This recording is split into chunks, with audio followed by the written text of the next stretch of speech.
ಎಲ್ಲರಿಗೂ PR ಚಾನೆಲ್ಗೆ ಸ್ವಾಗತ. ವರದರಾಜ್ ಪ್ರಶಸ್ತಿ ಪ್ರದಾನ ಸಮಾರಂಭದಲ್ಲಿ ಹಿರಿಯ ನಿರ್ದೇಶಕ ಪಿ. ಶೇಷಾದ್ರಿ ಅಣ್ಣವರು ಮತ್ತು ವರದಪ್ಪನವರು ಬಗ್ಗೆ ಹೇಳಿದ ಮಾತು ಏನು?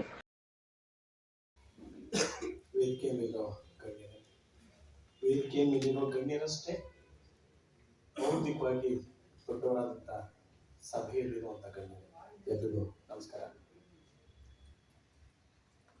ಈ ಸಭಾಂಗಣಕ್ಕೆ ಬರೋಕ್ ಮುಂಚೆನೆ ಹೊರಗಡೆ ಒಂದು ಇದೇ ಚಿತ್ರದ ನೀವು ನೋಡಿರ್ತೀರಿ. ಒಳಗೆ ಬಂದ ಮೇಲೆ ಕೂಡ ದೊಡ್ಡದಾದ ಚಿತ್ರ ಇದೆ. ಬಹುಶಃ ನಮ್ಮೆಲ್ಲರ ಕಣ್ಣನ್ನ ಸೆಳೆಯುವಂತಹ ಚಿತ್ರ. ಒಂದು ರೀತಿ ಅದು ಇಡೀ ಒಂದು ಬದುಕಿಗೆ ರೂಪಕದ ಹಾಗಿದೆ ಅಂತ ನಾನು ಭಾವಿಸ್ತೀನಿ. ಅಣ್ಣವ್ರು ಕೂತಿದ್ದಾರೆ, ವರದಪ್ಪನವ್ರು ಹಿಂದೆ ನಿಂತಿದ್ದಾರೆ, ನಿನ್ನ ಬೆನ್ನಿಗೆ ನಾನಿದ್ದೀನಪ್ಪ ಅನ್ನೋ ಹಾಗೆ ನಡ್ಕೊಂಡ್ಬಂದ್ರು ದಶಕಗಳ ಕಾಲ. ಇಟ್ಟಿರೋ ಕೈ ನೋಡಿ, ಅವ್ರ ಕೈ ಮೇಲೆ ಇವ್ರ 4 ಬೆರಳಿದೆ. ಇದು ಕೊಟ್ಟಿರೋ ಪೋಸ್ ಅಲ್ಲ, ಇದು ಮನಸ್ಸಿನಿಂದ ಬಂದಿರುವಂಥದ್ದು, ಸನ್ನಿವೇಶ ಸೃಷ್ಟಿ ಮಾಡುವಂಥದ್ದು. ಇಂಥ ವ್ಯಕ್ತಿಗಳ ಕುರಿತ ಕಾರ್ಯಕ್ರಮದಲ್ಲಿ ನನಗೆ ಭಾಗಿಯಾಗ್ತಾ ಇರೋದಕ್ಕೆ ಅವಕಾಶ ಮಾಡಿಕೊಟ್ಟಂತ ವರ್ಗು ರಾಮಚಂದ್ರ ಅವರಿಗೆ, ಅವರ ಇಡೀ ಬಳಗಕ್ಕೆ ಮೊದಲಿಗೆ ನಾನು ಧನ್ಯವಾದಗಳನ್ನ ಅರ್ಪಿಸ್ತೀನಿ. 19ನೇ ವರ್ಷ ಸತತವಾಗಿ ಈ ಕಾರ್ಯಕ್ರಮ ನಡೆದಿದೆ. ನಾನು ಕೆಲವು ಕಾರ್ಯಕ್ರಮಗಳಲ್ಲಿ ಕೆಳಗಡೆ ಕೂತು ಆಸ್ವಾದಿಸಿದ್ದೀನಿ. ಇವತ್ತು ವೇದಿಕೆ ಮೇಲೆ ಕೂತ್ಕೊಳ್ಳುವಂತ ಸೌಭಾಗ್ಯ ದೊರೆತಿದೆ. ಆರಂಭದಲ್ಲಿ ಶಮಿತಾ ಮಲ್ನಾಡ್ ಅವರು ಒಂದು ಅದ್ಭುತವಾದ ಹಾಡನ್ನು ಹೇಳ್ತಾ, ಹಾಲಿನ ಹೊಳೆಯು ಜೇನಿನ ಮಳೆಯು ಅಂತ ಹೇಳಿದರು. ಇದೇ ವೇದಿಕೆಯಲ್ಲಿ ಎಷ್ಟು ಹಾಲಿನ ಹೊಳೆ ಹರಿದಿದೆ, ಎಷ್ಟು ಜೇನಿನ ಮಳೆ ಸುರಿದಿದೆ ಮಾತುಗಳಲ್ಲಿ. ಆದ್ರೂ ಮುಗಿಯೋದೇ ಇಲ್ಲ ಮಾತು. ನೆನಪುಗಳಿಗೆ ಯಾವತ್ತು ನೆನಪಿನ ಬುತ್ತಿ ಅಷ್ಟೊಂದು ಕಟ್ಕೊಂಡಿರುವಂತಹ ಧೀಮಂತ ವ್ಯಕ್ತಿತ್ವಗಳು. ನನ್ನ ಅದೃಷ್ಟ ಅಂದ್ರೆ ಆ ವ್ಯಕ್ತಿತ್ವಗಳ ಜೊತೆ ಕೆಲಸ ಮಾಡುವಂತ ಸೌಭಾಗ್ಯ ನನ್ನದಾಗಿತ್ತು. ರಂಗಣ್ಣವ್ರ ಜೊತೆ ಕೆಲಸ ಮಾಡಿದ್ದೀನಿ, ಅಣ್ಣವ್ರ ಜೊತೆ ಸಿನಿಮಾದಲ್ಲಿ ಕೆಲಸ ಮಾಡಿದ್ದೀನಿ, ವರದಪ್ಪನವ್ರ ಜೊತೆ ಕೆಲಸ ಮಾಡಿದ್ದೀನಿ, ಪುನೀತ್ ಅವ್ರ ಜೊತೆ ಕೆಲಸ ಮಾಡಿದ್ದೀನಿ, ಇಡೀ ಕುಟುಂಬದ ಜೊತೆ ಒಡನಾಟ, ಗೋವಿಂದರಾಜ್ ಅವರಿದ್ದಾರೆ, ಚಿನ್ನಪ್ಪನವರಿದ್ದಾರೆ, ಎಲ್ಲರ ಜೊತೆ ಕೆಲಸ ಮಾಡಿದಂತ ಸೌಭಾಗ್ಯ ನನ್ನದು. ಹಾಗಾಗಿ ನಾನು ಅದೃಷ್ಟವಂತ ಅಂತ ನಾನು ಅನ್ಕೊಳ್ತೀನಿ. ನನಗೆ ಆರಂಭದಲ್ಲಿ ನಮ್ಮೆಲ್ಲರ ನಾಯಕರಾಗಿ ಇದ್ದಂಥವ್ರು ಡಾಕ್ಟರ್ ರಾಜ್ಕುಮಾರ್ ಅವರು. ಆ ಕುಟುಂಬದ ಒಳ ಹೋದಾಗ ನಮ್ಗೆ ಗೊತ್ತಾಯ್ತು, ಇನ್ನೊಬ್ಬ ಪ್ರತಿ ನಾಯಕರಿದ್ದಾರೆ, ಅವ್ರು ವರದಪ್ಪಣ್ಣ ಅಂತ. ಅವ್ರನ್ನ ಇಡೀ ಕುಟುಂಬದ ಬಳಗದಲ್ಲಿ ಕರೆಯೋದು, ಅಣ್ಣವ್ರನ್ನ ಅಪ್ಪಾಜಿ ಅಂತ ಕರೀತಾರೆ, ಇವ್ರನ್ನ ಅಪ್ಪಣ್ಣ ಅಂತ ಕರೀತಾರೆ. ಅಪ್ಪಣ್ಣನ ಹೆಸರನ್ನ ಒಡೆದು ನೋಡಿ, ಅದ್ರಲ್ಲಿ ಅಪ್ಪನೂ ಇದ್ದಾನೆ, ಅಣ್ಣನೂ ಇದ್ದಾನೆ. ಇದಕ್ಕೂ ಸಂಕೋಚ ಪಟ್ಕೋಬೇಕಲ್ಲ, ಚಪ್ಪಳಿ ಹೊಡಿಬೇಕು. ಅಪ್ಪನ ಪೊರೆಯುವಿಕೆ, ಅಣ್ಣನ ವಾತ್ಸಲ್ಯ ಎರಡನ್ನೂ ತುಂಬಿದಂತ ವ್ಯಕ್ತಿತ್ವ ವರದಪ್ಪನವರು ಅಲ್ವಾ? ಎಷ್ಟು ದೊಡ್ಡ ವ್ಯಕ್ತಿತ್ವ. ಇವತ್ತು ಅನ್ಸುತ್ತೆ ಅವರು ಇಲ್ಲ, ಭೌತಿಕವಾಗಿ ಪ್ರಾಯಶಃ ನಮ್ಮ ಜೊತೆ ಇಲ್ಲ, ಆದ್ರೆ ಇಲ್ಲಿರುವಂತ ಎಲ್ಲ ಸಭಿಕರ ಮನಸ್ಸಿನಲ್ಲಿ ಅವರು ನೆಲೆಯೂರಿದ್ದಾರೆ ಅಂತ ನಾನು ಅನ್ಕೋತೀನಿ.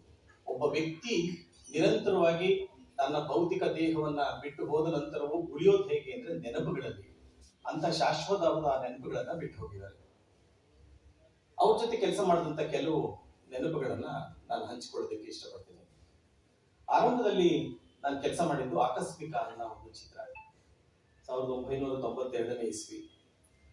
ಆಗ ವರದಪ್ಪನವ್ರಿಗೆ ಒಂದು ಸಣ್ಣ ಹೃದಯದ ಆಪರೇಷನ್ ಆಗಿತ್ತು. ಕೆಲವು ತಿಂಗಳ ಕಾಲ ಅವರು ಆಸ್ಪತ್ರೆಯಲ್ಲಿದ್ರು, ವಿಶ್ರಾಂತಿಯಲ್ಲಿದ್ರು. ಅಲ್ಲಿ ಹೇಗೆ ಒಂದು ಸಿನಿಮಾ ಆಗುತ್ತೆ ಅನ್ನೋ ಪರಿಕಲ್ಪನೆ ಪ್ರಾಯಶಃ ಎಲ್ಲ ಸಭಿಕರಿಗೆ ಇದೆ ಅಂತ ಭಾವಿಸ್ತೀನಿ. ಕಥೆಯನ್ನ ಅರೆಯಲಾಗುತ್ತೆ, ಗಾಣದಲ್ಲಿ ಹಾಕಿ ಕಥೆಯನ್ನ ಅರೆದು ನಾದಿ ಅದರ ಅದ್ಭುತವಾದ ಒಂದು ರೂಪವನ್ನು ಕೊಡುವಂತಹ ಕ್ರಿಯೆ ಪ್ರಾಯಶಃ ಬೇರೆ ಯಾವ ನಿರ್ದೇಶಕ ನಿರ್ಮಾಪಕರ ಮನೆಯಲ್ಲೂ ಆಗಲ್ಲ, ಅಲ್ಲಿ ಆಗುತ್ತೆ. ಅದನ್ನ ನಾನು ಹತ್ತಿರದಿಂದ ಕಂಡಿದ್ದೀನಿ. ಆ ಚಿತ್ರಕಥೆ, ಅದರಲ್ಲಿ ಸಹ ನಿರ್ದೇಶಕರಾಗಿದೆ ಆಕಸ್ಮಿಕ ಚಿತ್ರದಲ್ಲಿ. ಆ ಚಿತ್ರದ ಚಿತ್ರಕಥೆಯನ್ನ ಅರಿಯೋದಕ್ಕೆ ತೆಗೆದುಕೊಂಡಂತಹ ಸಮಯ ಸುಮಾರು 8 ರಿಂದ 10 ತಿಂಗಳು.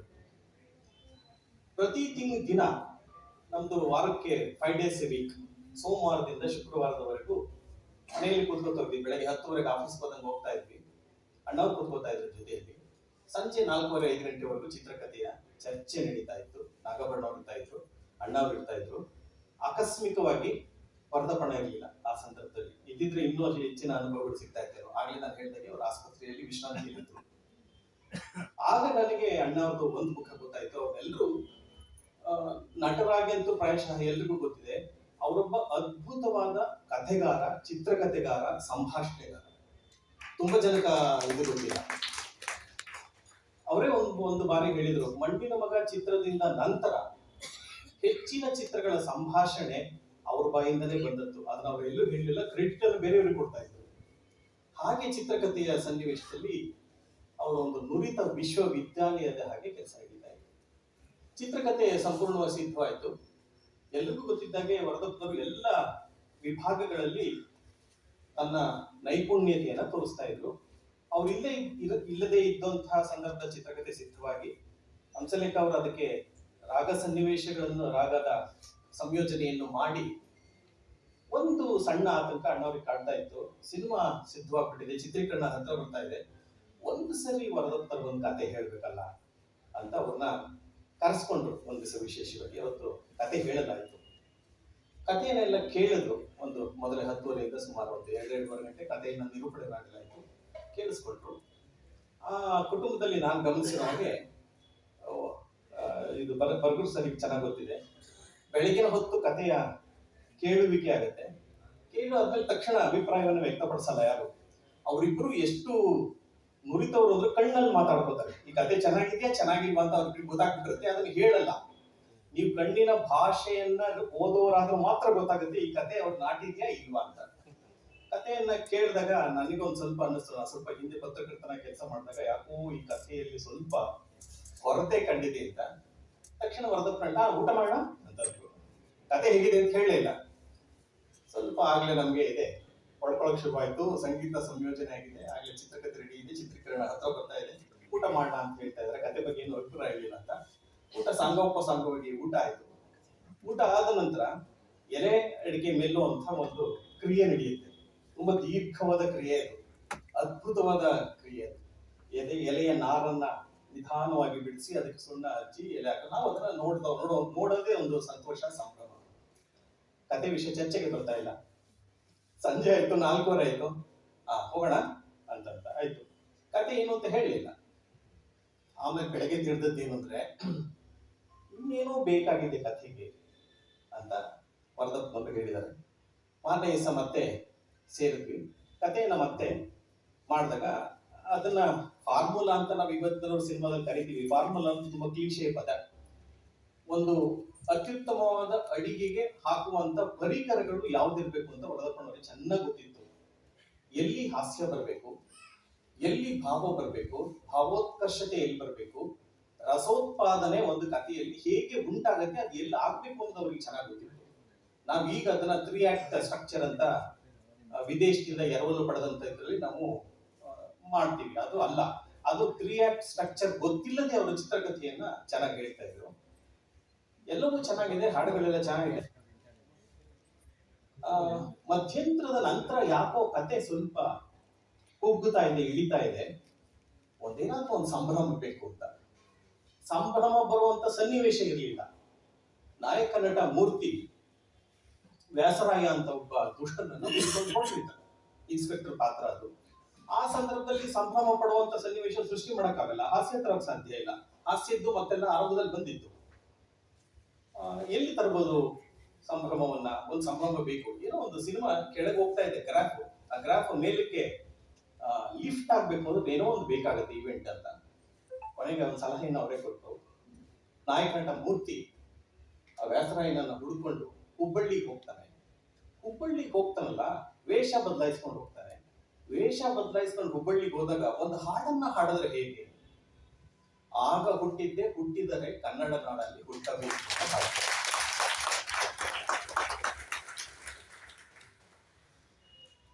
ಆರಂಭದಲ್ಲಿ ಕನ್ನಡ ನಾಡನ್ನು ಹುಟ್ಟಬೇಕು ಅನ್ನೋ ಹಾಡಿರ್ಲಿಲ್ಲ. ಸಾಮಾನ್ಯವಾಗಿ ನಾವೇನ್ ಮಾಡ್ತೀವಿ, ಸಂಗೀತ ನಿರ್ದೇಶಕರಿಗೆ ಸನ್ನಿವೇಶವನ್ನ ಬರೆದು ಕೊಡ್ತೀವಿ, ಈ ಸನ್ನಿವೇಶ ಹೇಗಿರುತ್ತೆ ಅಂತ.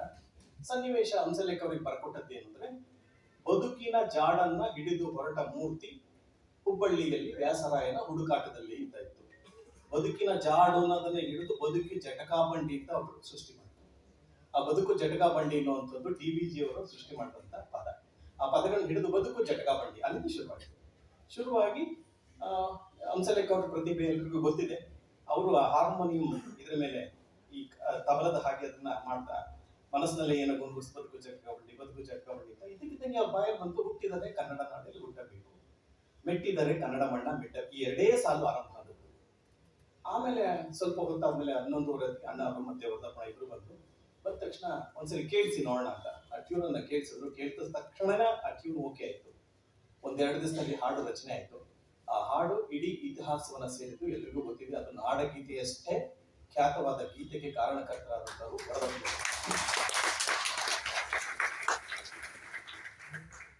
ಹಾಡಿಂದೆಲ್ಲ ಆದ್ಮೇಲೆ ಪಾತ್ರವರ್ಗದ ಆಯ್ಕೆ ನಡೀತಾ ಇತ್ತು.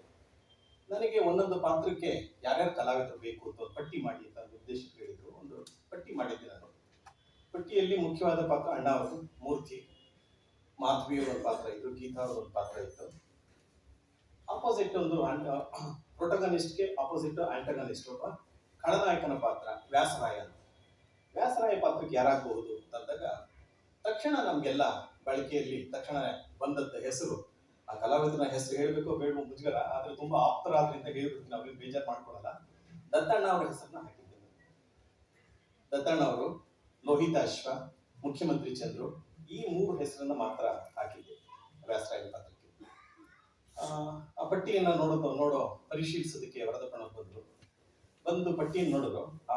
ಬಹಳ ಒಳ್ಳೆ ಕಲಾವಿದ್ರು, ದತ್ತಣ್ಣ ಅವರು ಅದ್ಭುತವಾದ ಕಲಾವಿದ್ರು, ಮುಖ್ಯಮಂತ್ರಿ ಕೇಳಬೇಕಾಗಿಲ್ಲ ಅವರು, ಲೋಹಿತಾಶ ಎಂತ ಧ್ವನಿ ಅವರು ಆದ್ರು ಅಂತ.